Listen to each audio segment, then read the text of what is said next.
Here are some definitions. I shall begin with immigrants. I define immigrants here as people who move from their country of origin to another and decide to settle in the new country, either for the long term or for good. Immigrants may be documented or undocumented.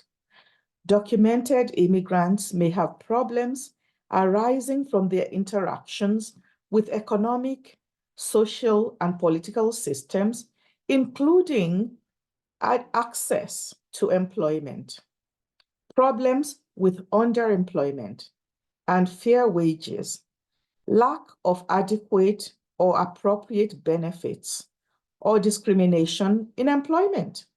Through their involvement in the economic system of their community of settlement, African immigrants experience firsthand the stigmatization of people of color and the implications of white skin privilege. Many are astounded because they come from countries where they were part of the privileged few. Some believe that the United States is a place that embodies spaces where equality, equity, equal opportunity are all norms that apply equally to everyone. Other immigrants believe that those who do not work hard cannot expect to be rewarded, and thus associate the stigma suffered by minorities with the unwillingness to work, while others believe media portrayals of many of America's minorities as accurate reflections of what people really are. In order to fit in better, they work very hard and want to be considered exceptions to the rule or model minorities.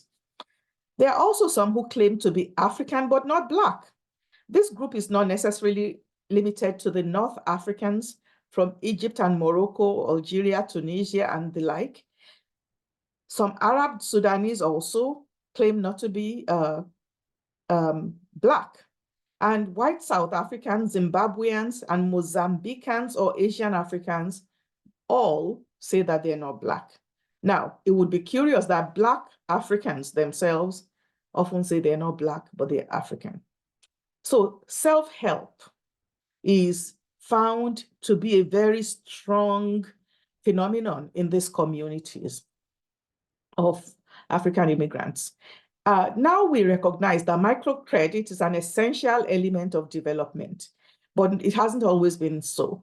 Many African immigrant communities have Ajo or Esusu or other indigenous names that are given to contribution groups that are organized on an informal basis.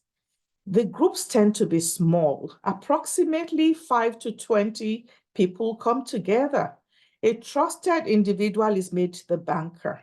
A contribution and rotation cycle is determined either by lot or by a negotiated agreement. Each person takes the entire pot of money as a payoff at his or her predetermined turn in the rotation. People have traditionally used these funds for either business or pleasure.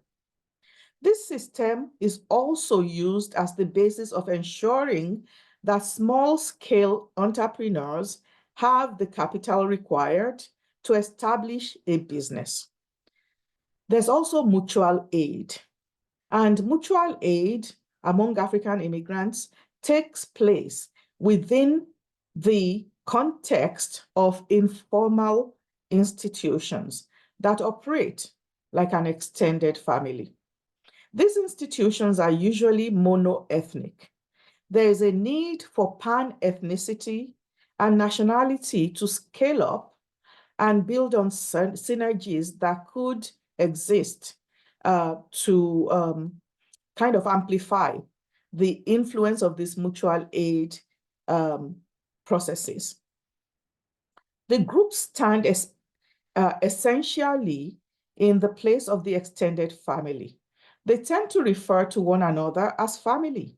They also use familial terms to address one another. Many an African immigrant child's experiences of extended family relationships is within the context of their parents' membership in these groups. Next, I would talk about refugees, but I'm stopping here so that it's not too long.